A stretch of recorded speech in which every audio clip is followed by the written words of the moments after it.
সুপ্রিয় দর্শক আসসালামু আলাইকুম। কেমন আছেন আপনারা? নিশ্চয়ই ভালো আছেন। আমি আপনাদের বোন আলহামদুলিল্লাহ ভালো আছি। আজকে একটা কথা বলবো, প্রমাণ সহ অবশ্যই ভিডিওটা আমি একটু কথাগুলো বলার লাস্টে ভিডিওটা দেব। প্রমাণ যেটা সেটা আমি দেব। হুম? আপনারা দেখবেন। এই সামান্তা শারমিনকে নিয়ে আমি কথা বলবো যে জামায়াত এবং এনসিপির এই ২ টা দলের ভিতরে ভাঙন সে সৃষ্টি করে ছাড়বে এই নেত্রী। সে কি সব বাজে কথা এবং সে মিথ্যে কথা, এই প্রোপাগান্ডা সে ছড়াচ্ছে, আমি সেই বিষয় নিয়ে আজকে দেখেন আপনার সাথে কথা বলতে চাই। তো আসুন আমি শোনাচ্ছি আপনাদেরকে, সে কথাগুলো শুনবেন এবং শোনার পরে আপনারা বলবেন কথাগুলো ঠিক কিনা এবং আমি লাস্টে আপনাদেরকে ভিডিওগুলো অবশ্যই ভিডিও দেখাবো যে দেখেন তার মুখের কথা। সে কিভাবে টিভি চ্যানেলে গিয়ে জামায়াত জামায়াত ইসলামের কত ছোট করতেছে, কতটা পচাচ্ছে। এর কারণ কি? কে এই সামান্তা? কি শুরু করছে? এই এনসিপির কি অস্তিত্ব থাকতো আপনারা বলেন। আপনারা বলবেন যে জামাত ইসলামে না গেলে এদের অস্তিত্ব থাকতো কিনা? বলেন নতুন একটা বয়ান আর প্রোপাগান্ডা শুরু করছে এরা, বুঝছেন? ইদানিং দেখেন এই জাতীয় নাগরিক পার্টির এই অদ্ভুত কিন্তু দাবিটা শুরু হয়ে গেছে। জোরালোভাবে শুরু করছে তারা। তারা বারবারই দেশবাসীর কাছে বোঝানোর চেষ্টা করতেছে কি জানেন? যে জামায়াত ইসলামী নাকি প্রধান বিরোধী দলই না এখন। মাত্র ৬ আসন পাওয়া এনসিপি নাকি এখন আসল বিরোধী দল। চিন্তা করতে পারেন? এমন একটা তিক্ত তারা দাঁড় করতেছে যে জামাত শুধু তাদের অনুসরণ করেই চলতেছে। ফলো করতেছে রাজপথ থেকে সংসদ পর্যন্ত। সব কাজ নাকি এখন এনসিপি সবাই করতেছে আর এরা শুধু ফলো করতেছে। সাম্প্রতিক দেখেন এই সামান্তা শারমিনের একটা টক শোতে বেশ জোর গলায় কিন্তু তাকে এই কথা সে প্রতিষ্ঠিত করছে। তার সোজা কথা, এনসিপির কারণেই জামাত এখন এতগুলো আসন পাইছে। না হলে জীবনও তারা পেত না। মধ্য কথা, আগামী নির্বাচন বিএনপির বিকল্প হিসাবে জামায়াতকে নয়, এনসিপি কি ভোট দেওয়ার জন্য টাকা জনগণের কাছে এখন মগজ ধোলাই করার জন্য এটা নামছে। বিশেষ করে ইয়াং জেনারেশন যারা জেনজিদেরকে। কিন্তু আসলে কি ঘটনা সত্যি তাই? আসুন এখন আমি আপনাদেরকে বাস্তব কথা নিয়ে আমি কিছু কথা বলবো। এখন দেখেন প্রমাণ দেখাচ্ছি। দেখেন এই দাবিগুলো যে আসলে কি কতটা সত্য। সামান্তা শারমিনের দাবি যে এনসিপির জন্যই নাকি জামাতের নির্বাচনে সফল হয়েছে। এ দাবির আসল বেশি দূরে কিন্তু যেতে হবে না। আমি দেখাচ্ছি আপনাদেরকে। দেখেন, নরসিংদীর ২ আসনের চিত্রটা আমি এখন আপনাদের কাছে বলি। এই আসনে ১১ দলীয় জোটের মনোনীত প্রার্থী ছিলেন এনসিপির কেন্দ্রীয় নেতা সরোয়ার তুষার। জোটের ঐক্যের স্বার্থে আমির দেখেন নিজ হাতে তার হাতে শাপলা কলি তুলে দিছে কিন্তু দেখেন। অথচ এই একই আসনে অনেক আগে থেকেই জামায়াতের মনোনয়ন তুলেছিল কিন্তু আমজাদ হোসেন, জামায়াত নেতা। তাকে জোর করে ঘরে বন্দি করে তার মনোনয়ন প্রত্যাহার থেকে তাকে বিরোধী করছিল। আপনারা দেখছেন কিছু আইনি কারণে যে শেষ মুহূর্ত পর্যন্ত নির্বাচন কমিশন থেকে প্রত্যাহার করতে পারে নাই। কিন্তু দলের নেতার দিকে আনুগত্য দেখাইয়া উনি কিন্তু আমজাদ হোসেন কিন্তু নিজের সব ধরনের প্রচারণা সবকিছু সে বন্ধ করে দিছে। বন্ধ করে দেওয়ার পর শুধু তাই করে নাই। তিনি নিজে শাপলা কলির পক্ষে মিছিলে কিন্তু গেছে, আপনারা দেখছেন সরোয়ার তুষারের সাথে। এমনকি জামাতের সেক্রেটারি যে গোলাম পরোয়ার সাহেব কিন্তু সে নিজেও কিন্তু লিখিতভাবে চিঠি দিছে যে ব্যালট পেপারটা থেকে যেন দাঁড়িপাল্লার মার্কাটা যেন বাদ দেওয়া হয়। শুধুমাত্র শাপলা কলির জন্য দেখেন। অর্থাৎ এখানে জোটের প্রার্থীর প্রতি বিন্দু মাত্র কিন্তু অসৎ উদ্দেশ্য তাদের ছিল না। ভিতরে কোনো অপবিত্রতা ছিল না। নির্বাচনের দিন নরসিংদীতে দেখেন সেখানে শাপলা কলির জন্য সব কেন্দ্রে পুলিশ এজেন্ট এবং ভলান্টিয়ার থেকে সবকিছু কিন্তু ছিল জামাত ইসলাম। এবার আসুন আমি আসল ফলাফল করি। এনসিপির দাবির বেলুন কিন্তু চুপসে গেছে দেখেন। এখন এই কথা শুনলি জামায়াতের এত কিছুর পরও, জামায়াতের এত কিছু পাওয়ার পরও সরোয়ার তুষার পেলেন কিন্তু কত? মাত্র ১৯,০০০ ভোট। অন্যদিকে দেখেন আপনি প্রচারণা কিছু করা লাগে না। সবকিছু ছাড়াই সেখানে সেই ব্যালটে দাঁড়িপাল্লা মার্কা থাকায় আমজাদ হোসেন পাইল কত? ৫৫,০০০। দেখেন জোট প্রার্থীর চেয়ে সে ৩ গুণ কিন্তু ভোট পেল এখানে। দেখেন এমন একজন প্রার্থী যেখানে নিজের জন্য একটা ভোটও কারো কাছে চায় না। শুধু শাপলা কলিকে এই আসনটা ছাড়ার জন্য এটা করছে দেখেন। এই নিশ্চিত জেতা আসনটা কিন্তু ছেড়ে দিছে এই জামায়াত ইসলাম। এই হলো মাঠের বাস্তব কথা। যেখানে নিজেদের ব্যাংকের অবস্থা তো খারাপ। জামাতের সমস্ত ব্যাকআপ নিয়ে তারা ২০,০০০ ভোট পার করতে পারে না। তারা আজকের বুক ফুলিয়ে দাবি করতেছে তাদের কারণে নাকি আজকের জামাত ভোটে আসতে মাত্র ৬৮ আসন পাইছে। এই লজ্জাজনক স্থান ঢাকার জন্য কি এরা এখন এগুলো সংসদের ভিতরে অন্যের করা কাজ তারা কি হাসিল করতেছে কিনা এটাই দেখার বিষয় এখন। অথচ দেখেন জাতীয় সংসদে কিন্তু জাতীয় চুপুর বিষয় কে প্রথম স্লোগান দিয়েছিল আপনার মনে আছে নিশ্চয়ই। দেখেন এখানে তিনি ছিলেন ডাক্তার তাহের, কিন্তু হাতে ক্যানোলা লাগানো ছিল, কিন্তু উনি অসুস্থ ছিল। তারপরেও কিন্তু উনি সেখানে শাহাবুদ্দিন চুপ্পুর বিরুদ্ধে উনি সবার আগে জোরালো প্রতিবাদ কিন্তু উনি দিয়েছিল। অথচ এনসিপি নেতারা কি বলতেছে? তারা নির্লজ্জভাবে তারা বলতেছে কি জানেন? জামাত নাকি নীরব ছিল। এনসিপি নাকি সবকিছু করছে দেখে তারা ওখানে কথা বলছে। এই ধরনের রাজনীতির চুরির একটা সীমা থাকে। এরপর আসুন দেখুন আমি বলতেছি শহীদ ওসমান বিন হাদির কথা। গতকালকে দেখেন সংসদে কিন্তু শোক প্রস্তাব যখন আনা হয়েছিল তখন কিন্তু বিএনপি সুকৌশলে হাদির নামটা কিন্তু বাদ দিয়ে দিছিল। তখন কিন্তু সবার আগে সেখানে কে প্রতিবাদ করছিল? এই জামাতের তাহের এমপি কিন্তু করছিল। নিজ আসন থেকে সে উঠে দাঁড়িয়ে স্পিকারের দৃষ্টি আকর্ষণ করে তারপর কিন্তু শহীদ হাদির নামটা সে প্রস্তাবতে সে কিন্তু অন্তর্ভুক্ত করার জন্য দাবি তুলছিল। পরবর্তীতে নাহিদ ইসলামও তার সাথে সুর মিলিয়ে কথা বলছিল। অথচ বাইরে এনসিপির উদ্দেশ্যপূর্ণমূলকভাবে প্রোপাগান্ডা ছড়াচ্ছে কি? ক্ষমতার মোহে জামাত নাকি হাদির কথাই ভুলে গেছে। দেখেন বাস্তবতা কি এখানে দেখেন। এই শহীদ হাদি জীবদ্দশায় এনসিপির বিরুদ্ধে চলতে থাকা দুর্নীতির বিরুদ্ধে কিন্তু সে সবচেয়ে বেশি সোচ্চার ছিল। এটা আপনারা জানেন। এনসিপির রাজনীতি এখন একটা অন্য রকমের ব্যাপার ঢুকতেছে এখানে, বুঝছেন?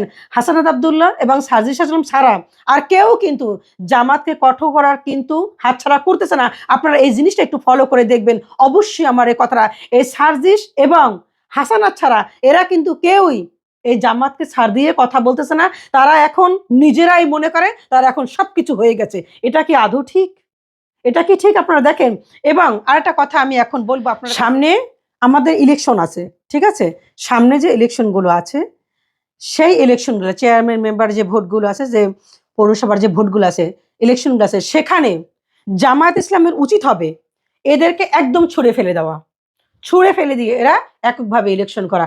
দেখা যাবে ওদের কতটা জোর ওদের আছে। ওরা যে জামাত ইসলামরা এখন জায়গায় জায়গায় অপমান করতেছে এই দুজন ব্যক্তি ছাড়া এর কারণটা কি? এর পিছনের কারণটা কি? এটাই আমি আপনাদের কাছে এখন প্রমাণ দেখাচ্ছি। আপনারা দেখেন যে সে কি বলছে। এই সামান্তা শারমিন কে? জামায়াত যে বিরোধী দল, এটাই এখন এই এনসিপি মানতেছে না। চিন্তা করেন, যে কথা আছে না যে দাঁড়াইতে দিলে বসতে চায়, বসতে দিলে শুয়ে পড়ে ঘুমাইতে চায়। দেখেন আপনাদেরকে প্রমাণ দেখাচ্ছি তারা নাকি এখন বিরোধী দল। দেখেন, শুনেন, আপনারা প্রমাণ দেখেন। প্রমাণ ছাড়া আপনার এই বোন কথা বলে না। আমি বারবার বলার চেষ্টা করছি এনসিপি এখন বিরোধী দল। সো এটা বিএনপি জামাত এখন আর বিরোধী দল না। জামাত কোনো বিরোধী দল না। জামাত আর এনসিপি মিলে মানে বিএনপি এবং কথা বলছে সেটার ব্যাপারে ক্রিটিক বলেন, অবজারভেশন বলেন, অল্টারনেটিভ প্রপোজাল বলেন, এগুলো দিচ্ছে এনসিপি। শুনেন, জামাত কথা বলছে না। জামাত কোনো মানে জামাত যা বলছে এটা আমরা লিড দিচ্ছি, তারা ফলো করছে। ওই শুনেন, জামাত কি এনসিপি লিড দিচ্ছে? চিন্তা করেন কত বড় সাহস। দেখেন আপনি ভোটের দিকেও দেখেন না যে জামাত তো আসলে তার ইতিহাসে কোনোদিন এত ভোট পায় না। শোনেন, এগুলো কি আমার কথা? শুনেন, এবং আমি এটাও মনে করি না এত আসনও তারা পেতো যদি এনসিপি এই জোটে না থাকতো। সো তাদের জায়গা থেকে আমরা তাদেরকে হেল্প করার চেষ্টা করেছি। তারা শুনেন, এগুলা কি ধৈর্য করা যায়? ধৈর্য নেওয়া যায়? আপনারা বলেন। অ্যাপ্রোপ্রিয়েট রেসপন্সিবল বিরোধী দল হওয়ার জন্য একটা বিরোধিতা করার জন্য বিরোধিতা করা, এটা এক রকমের, কিন্তু এটা আসলে বাংলাদেশের মানুষ আর পছন্দ করে বলে মনে হয় না। আরেকটা হচ্ছে রেসপন্সিবিলিটি নিয়ে বিরোধিতা করা, এটা আরেক রকমের। সো তখন আপনি যখন রেসপন্সিবিলিটি নেবেন, বিএনপির ভালো দিকগুলো আপনি বলবেন, যেগুলো ভালো কাজ করছে সরকার সেগুলো বলবেন। যেমন আমাদের পক্ষ থেকে কিন্তু মানে এরা শুধু এখন দেখেন এই মহিলা তেল মারা, এই মহিলা মনে করেন শুধু তেল মারা শুরু করছে বিএনপির। হ্যাঁ, তেল মারা শুরু করছে এখন। মনে হয় কোনো পটটা চাইতেছে আর কি। এরা তো মনে করেন জামাতের সাথে ঢুকে যেতে তো মাথা গরম হয়ে গেছে। হ্যাঁ, যদি জামাত ইসলামের লজ্জা থাকে তাহলে এদেরকে কখনোই এই উপনির্বাচনগুলোতে এদেরকে সাথে নিবে না। আর যদি সাথে নেয় এদের পক্ষে কোনো কথা বলবো না। আজকের অন ক্যামেরায় বললাম, কারণ অনেক কথা আমাদেরকে শুনতে হয়, ঠিক আছে? আজকের আপুরা ভাইয়েরা আপনারা বলবেন যদি তাহলে যারা ছিল এই যে তাসনিম যারাও তো বের হয়ে যায়, ও যে ইলেকশন করলো হইতে পারছে দুইটা কি একটা সিট পাইতো বেশির বেশি যদি জামাতের সাথে তারা না ঢুকতো। এখন তাদের কোমর মানে শক্ত হয়ে গেছে, এখন এখন মাথা মোটা হয়ে গেছে। এখন চিন্তা করেন যারা আজকের এত বছর পর্যন্ত একটা জামায়াত ইসলাম একটা পুরানি দল, যারা জেল জুলুমের শিকার হইতে হইতে হইতে অভিজ্ঞ হইতে এই পর্যন্ত আসছে, তাদেরকে নাকি কালকের চুনুপুটিরা তারা এদেরকে শিখায়, এদেরকে যেটা বলে সেটা। তাহলে যখন এখানে যখন তাহের সাহেব যখন হাতে ক্যানোলা পরানো ছিল না, আপনারা দেখছেন কিনা সংসদ অধিবেশনে যখন উনি দাঁড়ায় যখন উনি প্রতিবাদ করছিল, যখন সেই আওয়ামী লীগের যখন প্রেসিডেন্ট যখন উনি যখন চুপ্পু সাহেব যখন ভাষণ দিত তখন কে বলছিল সবার আগে? কে? কে কথা বলছিল? তাহের সাহেব সবার আগে কথা বলছিল। আপনারা ভিডিওটা দেখবেন। উনি প্রতিবাদ করছিল। এখন ওরা বলতেছে কি, ওরা করে দেখে এরা করে না, এরা চুপ থাকে। আবার একটা কথা বলল কি, যে ওরা জাতীয় সঙ্গীতের অবমাননা করে জাতীয় সঙ্গীতের সময় দাঁড়ায় নাই। মূর্খগুলা, এই মূর্খগুলা, এই অশিক্ষিতগুলা, তোরা দেখছস কিছু ওখানে কি হয়েছে ঘটনাটা? জানো কিছু? কিছু জানো ওখানে? কিছুই তো জানো না। না জানিয়ে কথা বলো কিসের জন্য? ওখানে মাইক গুলা নষ্ট ছিল। আমরা ওখানে যারা ছিল ওদের সাথে কথা বলছি, আমরা ওদের সাথে কন্ট্যাক্ট করছি। ওখানে যে জামায়াতের লোক যারা ছিল ওদের সাথে কথা বলে জিজ্ঞেস করছি ঘটনা কি হয়েছে ওখানে।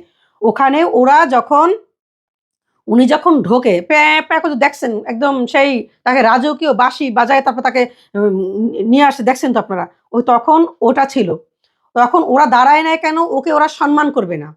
এজন্য ওরা দাঁড়ায় নেয়। ইচ্ছাকৃতভাবে দাঁড়ায় নেয় এটা। ওই এর ফাঁকে যে ওই ইয়া করছে ওই যে ইয়া বাজছে যে ওখানে জাতীয় সঙ্গীতের যে মিউজিক অর্থাৎ জাতীয় সঙ্গীত মিউজিকটা ওই মিউজিকটা ওনারা ওগুলো বন্ধ ছিল। ওনারা শুনে নাই ওগুলো। ওনারা ওগুলো কানে রাখলো শুনেই নাই। ওখানে ওগুলো নষ্ট ছিল। ওনারা শোনে না, ওনারা বুঝতে পারে নাই।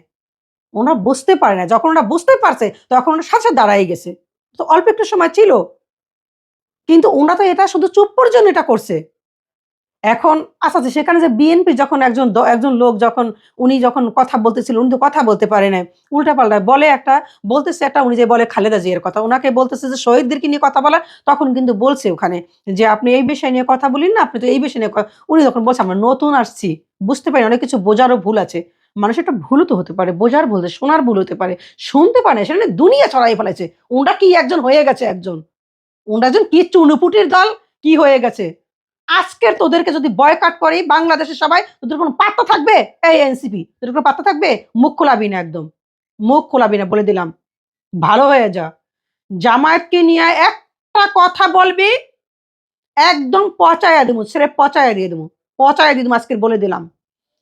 অস্থির দেখো না যেরকম হয়েছে না এখন এরশাদের দল জাতীয় পার্টি যেরকম হয়েছে না?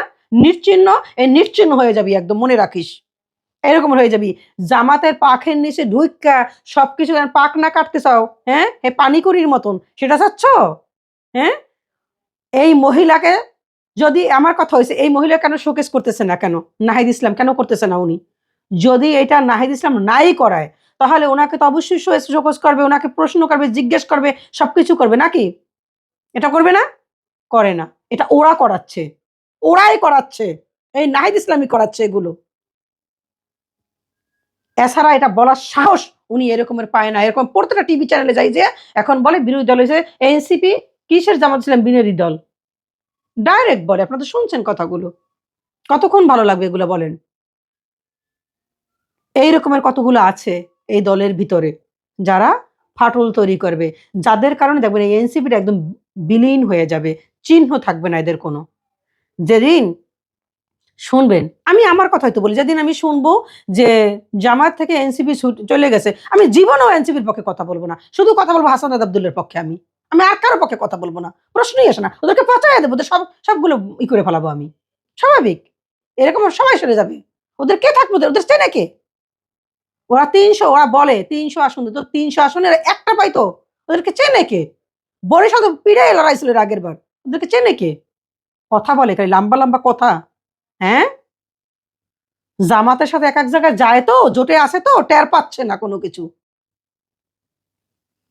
ভালো থাকবেন আপনারা সবাই। রোজা রেখে কথাগুলো বলতে হয়। এইসব মহিলাদেরকে কথা না বলে পারি না আপুরা, ভাইয়েরা।